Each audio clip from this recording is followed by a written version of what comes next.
सबको यार बहुत बहुत वेलकम है हमारे इस brand new exclusive JEE main 2023 tricks and cheat codes के कोर्स में 24 जनवरी शिफ्ट 2।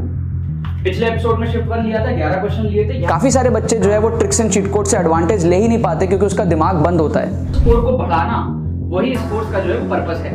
आपको अच्छा कॉलेज, आपका करियर अच्छा होगा, आपकी लाइफ भी चेंज होगी। मेरा मोटिव है, जो चीज़ मैंने हासिल करी थी, NIT हासिल करी थी मैंने, तो मैं चाहता हूँ आप भी NIT हासिल करो। और ऐसा लोग कहते हैं कि ट्रिक्स एंड चीट कोड्स में जो आयुष सर हैं वो विजयी पा चुके हैं।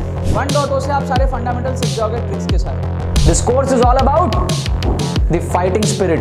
इन 2 एपिसोड से आप जंप मारोगे, 30 to 40 मार्क्स का जंप आप मार लोगे। पोटेंशियल स्कोर को बढ़ाना वही इस कोर्स का जो है पर्पस है। बिना पहले से क्वेश्चन देखे किस तरीके से आपको ट्रिक्स लगाना है। आपको इस कोर्स का कम से कम 5000 गुना रिटर्न मिलने वाला है।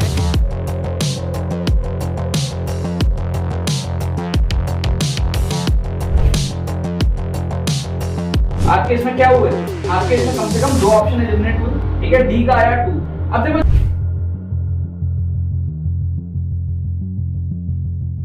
ऑलराइट, सो देखो यहाँ पे मैंने ना आपके सामने कुछ क्वेश्चंस लिया है। जेईई मेन 2023 के फर्स्ट अटेम्प्ट के क्वेश्चंस हैं, ठीक है। आप लोग देखो, बहुत सारे स्टूडेंट्स हैं जो चैनल पे पहली बार आ रहे हैं और उनको नहीं पता क्या होता है ट्रिक्स एंड चीट कोड्स। सो देखो, ट्रिक्स एंड चीट कोड्स क्या होता है ना, बेसिकली एक्चुअल तरीके से अगर आप सॉल्व नहीं कर पा रहे हो क्वेश्चंस को, तो आप जुगाड़ लगा करके कैसे कर सकते हो, यही basically tricks and cheat codes है। और इसी का हमारा एक्सक्लूसिव ट्रिक्स कोर्स है जो आप 10-12 घंटे के अंदर में कोर्स को कंप्लीट कर सकते हो। अपने नंबर को आप अच्छे खासे लेवल पे बढ़ा सकते हो, मतलब 50-60 नंबर आप ऑन एन एवरेज बढ़ा सकते हो जेईई मेन 2023 के अप्रैल अटेम्प्ट के अंदर में। तो पहले देखो ट्रिक्स एंड चीट कोड्स क्या है, किस तरीके से हमारे पास में ट्रिक्स एंड चीट कोड्स काम करता है। वंस यू आर सेटिस्फाइड, जब आपको लगे कि हाँ यार ये वर्क कर रहा है आपके लिए, तो आप जो एक्सक्लूसिव ट्रिक्स कोर्स में एनरोल कर सकते हो, जिसका ट्रेलर आपने जो है वीडियो के स्टार्टिंग में देखा। अब जैसे यहाँ पर आप देखो, मान लो ये क्वेश्चन आपको एग्जाम में नहीं आता, ठीक है, तो आप जुगाड़ लगा के कैसे सॉल्व करोगे। जैसे इसकी जो वैल्यू है वो क्या है, 1 + √3 1.7 हो जाएगा और 3 + √3 1.7 हो जाएगा। तो ये हमारे पास में हो जाएगा 2.7/4.7। यस और नो, है ना, 2.7/4.7।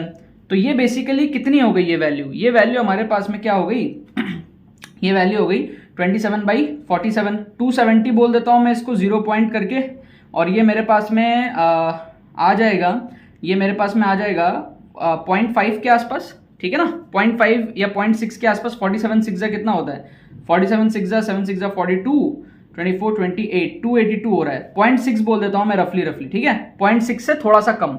तो ये जो वैल्यू है ना, ये मेरी एक्चुअल में क्या है पता है, tan इनवर्स 0.6 से थोड़ा सा कम, ठीक है।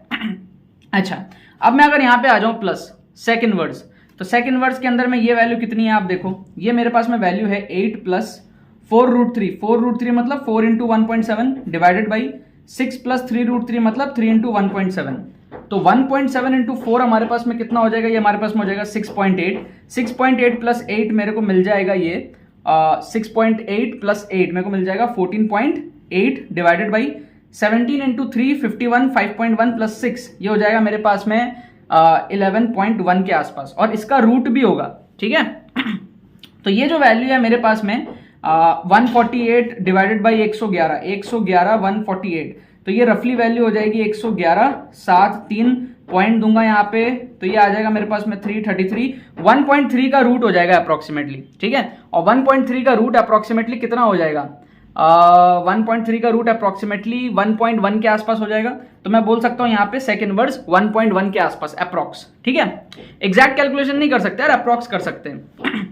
अब समझना आप ध्यान से समझना, देखो आप ध्यान से, tan 30 डिग्री की वैल्यू कितनी होती है, 1/√3, और 1/√3 कितना होता है, 1/1.7, है ना। 1/1.7 का मतलब क्या है, 10/17, है ना। 10/17 का मतलब क्या हमारे पास में, ये हमारे पास में है 17 6 7 6 42 6 1 6 102, 0.6 के आसपास आता है ये। क्या आपको बात समझ में आ रहा है? तो tan 30 डिग्री भी है 1/√3, जो कि अप्रोक्सीमेटली 0.6 के आसपास ही है। तो मैं इसको इक्विवेलेंट बोल सकता हूं 30 डिग्री के, रफली, नॉट एग्जैक्ट, रफली, राइट। और ये जो मेरे पास में सेक इनवर्स 1.1 है, क्या मैं इसको ऐसा बोल सकता हूं, उल्टा कर दूं इसको, कॉस इनवर्स 1/1.1 बोल दूं, है ना, सेक का उल्टा कॉस, तो ये आ जाएगा हमारे पास में 10/11, ठीक है। क्या मैं इसको ऐसा बोल सकता हूं, 10/11 जो है बेसिकली ये वैल्यू क्या है, मतलब 1 से थोड़ा सा छोटा है, 1 से थोड़ा सा छोटा है, slightly, very slightly less than 1, right. अब आपको पता है, देखो कि आपको क्या पता है, cos 0 डिग्री जो है 1 के बराबर आता है ना। जैसे जैसे cos की वैल्यू बढ़ेगी ये वैल्यू बढ़ेगा, ठीक है, ये वैल्यू घटेगा, सॉरी, जैसे जैसे cos की वैल्यू, जैसे cos 0 1 हो गया, फिर cos 30 डिग्री हमारे पास में होता है √3/2, फिर cos 60 हमारे पास में होता है 1/2, फिर cos 90 हमारे पास में होता है 0। तो जैसे जैसे थीटा बढ़ेगा cos का, हमारे पास में वैल्यू 1 से 0 की तरफ जाते रहेगी। क्योंकि ये वैल्यू 1 से थोड़ी सी छोटी है, ज्यादा छोटी नहीं है, तो मैं बोल सकता हूं कि जो हमारा थीटा का वैल्यू होगा वो 10-15 डिग्री के आसपास होगा, है ना। क्योंकि ये जो 10/11 है ये 1 से थोड़ा सा ही छोटा है, cos 0 1 होता है, थोड़ा सा ही छोटा है, मतलब 10-15 डिग्री के आसपास कुछ हो सकता है। तो क्या मैं इसको रफली 15 डिग्री के आसपास बोल के जो मेरा फाइनल आंसर है उसको 45 डिग्री के आसपास बोल दूं? बोल सकता हूं ना रफली, क्यों नहीं बोल सकता? देखो आप समझना, ऑप्शन बी क्या है, π/6, ऑप्शन बी इज 30 डिग्री। तो 30 डिग्री तो यार लग नहीं रहा, क्योंकि इसकी इकलौती की वैल्यू 30 डिग्री के आसपास आ रही है, तो 30 डिग्री को आप एलिमिनेट कर सकते हो उस सेंस में। 60 डिग्री भी नहीं लग रहा, क्योंकि 60 डिग्री बहुत ज्यादा बड़ा हो गया। 60 डिग्री तब होता है जब ये भी 30 डिग्री के बराबर होता, और ये 30 डिग्री का मतलब है √3/2, मतलब कि 1.7/2 0.85, ठीक है। तो ये 0.85 ऐसा फील सा नहीं आ रहा, ये आ रहा है क्या? ये हमारे पास में 10/11 है, 10/11 हमारे पास में है, तो 10/11 को अगर आप सॉल्व करोगे तो कितना आएगा? 11 9 0.9 के आसपास आ रहा है, 0.9 के आसपास आ रहा है, तो ये भी थोड़ा सा कम फील सा आ रहा है, ठीक है। 90 डिग्री तो बिल्कुल ही फील नहीं आ रहा, 90 डिग्री तो आउट ऑफ द लीग है, 90 डिग्री तो बहुत बड़ा हो गया वैल्यू, है ना। तो इसकी वैल्यू जो है 30 के आसपास आ रही है, इसकी वैल्यू कुछ 15-20 डिग्री 30 डिग्री कुछ भी हो सकता है, मतलब कि यार इन दो में से कुछ भी आंसर हो सकता है, ठीक है, इन दो में से कुछ भी आंसर हो सकता है, π/4 और π/3 में से। क्या आपको बात समझ में आ रहा है? इसको थोड़ा सा और अच्छे से देख लेना, √1/3 है ना, ये 1.3 है, तो कितना हो जाएगा? 12 का स्क्वायर होता है हमारे पास में 144, ठीक है। 11 का स्क्वायर हमारे पास में होता है ये हमारे पास में 121 होता है, ठीक है। तो ये 1 पॉइंट समथिंग कुछ होगा, और cos 30 डिग्री √3/2 आता है 1.7/2, मतलब कि 0.85, वैल्यू थोड़ी सी उससे बड़ी आ रही है, वैल्यू थोड़ी सी बड़ी आ रही है, ठीक है। देखो या तो यहाँ पे इसकी वैल्यू 30 डिग्री होगी तो आंसर π/3 आ जाएगा, या तो इसकी वैल्यू 15 डिग्री के आसपास हुई तो आंसर 45 आ जाएगा। अब इन दोनों में से आपको तुक्का लगाना है, मुझे नहीं पता इसका करेक्ट आंसर क्या, आप लोग बता दो।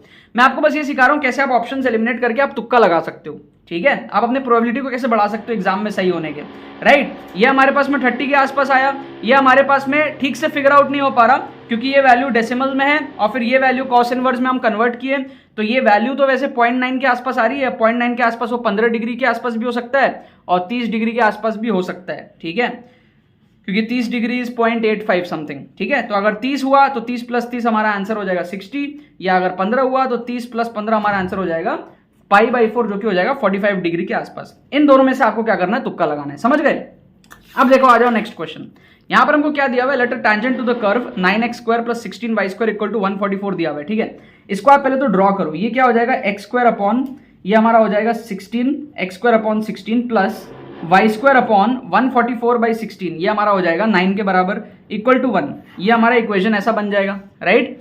अब ये जो इक्वेशन ऐसा बन गया तो आप इसको ड्रॉ भी कर लो, इसको आप क्या करो, ड्रॉ भी कर लो। आप ड्रॉ करोगे तो 1 2 3 4 1 2 3 4 1 2 3 1 2 3 ऐसे हो जाएगा।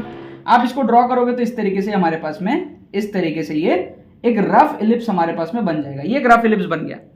अब देखना, ये जो रफ इलिप्स है ना, ये इंटरसेक्ट कर रहा है कोऑर्डिनेट एक्सिस, एक टैंजेंट बनाओ इस पे, और ए और बी पे हमारे पास में minimum length of the line segment A B हमको चाहिए, ठीक है, टैंजेंट चाहिए, समझना।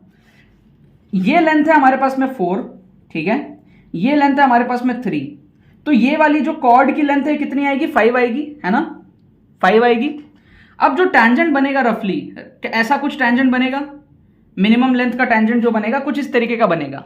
अब आप बताओ अगर इसकी वैल्यू 5 है तो इसकी वैल्यू कितनी होगी, साफ साफ दिख रहा है ना, 7 के बराबर दिख रहा है कि नहीं दिख रहा। देखो ये अगर 1 2 3 4 5 के बराबर अगर ये है, मतलब एग्जैक्ट तो नहीं हो सकता, 1 2 3 4 अगर ये 5 के बराबर है, ठीक है, समझना आप। देखो यहां से यहां तक की लेंथ तो बराबर है, सिर्फ इतनी सी लेंथ ही तो एक्स्ट्रा आ रही है, हल्की सी इधर और हल्की सी इधर, तो ये आपको फील नहीं हो रहा ये एक हो गया और ये थोड़ा सा पोर्शन ये दो मिला के एक और हो जाएगा, दो लेंथ ज्यादा, 2 यूनिट ज्यादा। फील नहीं हो रहा है ना, मतलब क्लोज तो है ना, 6 7 8 में से ही तो होगा ना, जो भी होगा इन तीन के बीच में होगा।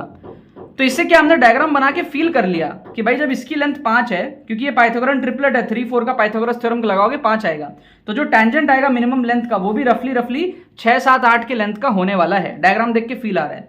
तो इसका आंसर हमारे पास में 7 है। बेस्ट पॉसिबल तुक्का आप लगा सकते हो, देख के फील आ रहा था 7 का। और यहां पर भी जो है आप तुक्का लगा लेने से करेक्ट आंसर आप लोग कमेंट सेक्शन में बता देना क्या है। मैं देखूंगा आप लोग को कितनी नॉलेज है, क्या है, कमेंट सेक्शन में बताने से करेक्ट आंसर क्या है। इसमें π/6 तो फॉर श्योर एलिमिनेट हो रहा है, फील से आ रहा है पूरा। π/2 बहुत बड़ी वैल्यू हो गई, वो भी एलिमिनेट होता हुआ दिख रहा है। 60 डिग्री हो सकता है, कंडीशन बीइंग की इसकी वैल्यू 30 के आसपास आए, और 45 डिग्री हो सकता है, कंडीशन बीइंग की इसकी वैल्यू 15 डिग्री के आसपास आए। ठीक है ना। और अगर एक्यूरेट निकालना है तो इसका एग्जैक्टली देखो कितनी वैल्यू है, √1/1.3 की, और एग्जैक्टली देखो इन्वर्स करने पे कितना आ रहा है, और फिर उसको कंपेयर करो cos 30 √3/2 से, जो कि 0.85 के बराबर होता है। एग्जैक्टली अगर करना चाहते हो तो उस तरीके से आप कर पाओगे। ठीक है ना। बाकी कमेंट सेक्शन में जरूर से बताना कि इसका करेक्ट आंसर क्या आ रहा है। तो हम लोग बेसिकली क्या करते हैं ना, ट्रिक्स एंड चीट कोड्स में अगर आप एक्चुअल तरीके से सॉल्व करना नहीं जानते हो तो वहां पर भी हम लोग ऑप्शंस को एलिमिनेट करते हैं, जुगाड़ लगाते हैं, क्वेश्चंस को अटेम्प्ट करके आते हैं एग्जाम में, अपने नंबर को बढ़ाते हैं। ठीक है। इसी चीज को अगर आपको स्ट्रक्चर्ड वे में पूरे कोर्स के अंदर में सीखना है, सारे ट्रिक्स को कवर करना है, फर्स्ट अटेम्प्ट के सारे शिफ्ट्स को कवर करना है, सारे साइंटिफिक स्टडी टेक्निक्स जाननी है, लॉजिक बेस्ड कैलकुलेशंस जानना है, कम टाइम में 60-70 नंबर किस तरीके से बढ़ाना है, समझना है आपको कम टाइम में कैसे सिलेबस कवरेज किया जाए, मोमेंटम कैसे बनाया जाए, कॉन्फिडेंस कैसे बूस्ट किया जाए, उसके लिए एक्सक्लूसिव ट्रिक्स कोर्स में आप एनरोल कर सकते हो। उसका लिंक आपको डिस्क्रिप्शन में जो है दिया हुआ है, जाकर के आपको अपना पेमेंट प्रोसेस को कंप्लीट करना है। उसके बाद में डिजिटली आपको जो है कोर्स मिल जाएगा। 10-12 घंटे का कोर्स है, आप उसको कवर कर पाओगे 1-2 दिन के अंदर अंदर, और जेईई मेन 2023 के अंदर में अप्रैल अटेम्प्ट के अंदर में जो है झंडे गाड़ पाओगे। ठीक है ना। बाकी तो बस यही बात है। सबको यार बहुत बहुत वेलकम है हमारे इस brand new exclusive JEE main 2023 tricks and cheat codes के कोर्स में। 24 जनवरी शिफ्ट 2, पिछले एपिसोड में शिफ्ट 1 लिया था, 11 क्वेश्चन लिए थे। काफी सारे बच्चे जो है वो ट्रिक्स एंड चीट कोड से एडवांटेज ले ही नहीं पाते क्योंकि उसका दिमाग बंद होता है। स्कोर को बढ़ाना वही इस कोर्स का जो है पर्पस है। आपको अच्छा कॉलेज, आपका करियर अच्छा होगा, आपकी लाइफ भी चेंज होगी। मेरा मोटिव है, जो चीज़ मैंने हासिल करी थी, NIT हासिल करी थी मैंने, तो मैं चाहता हूँ आप भी NIT हासिल करो। और ऐसा लोग कहते हैं कि ट्रिक्स एंड चीट कोड्स में जो आयुष सर हैं वो विजयी पा चुके हैं। 1.0 से आप सारे फंडामेंटल सीख जाओगे ट्रिक्स के साथ। This course is all about the fighting spirit. In 2 episode से आप जंप मारोगे, 30 to 40 मार्क्स का जंप आप मार लोगे। पोटेंशियल स्कोर को बढ़ाना वही इस कोर्स का जो है पर्पस है। बिना पहले से क्वेश्चन देखे किस तरीके से आपको ट्रिक्स लगाना है, आपको इस कोर्स का कम से कम 5000 गुना रिटर्न मिलने वाला है।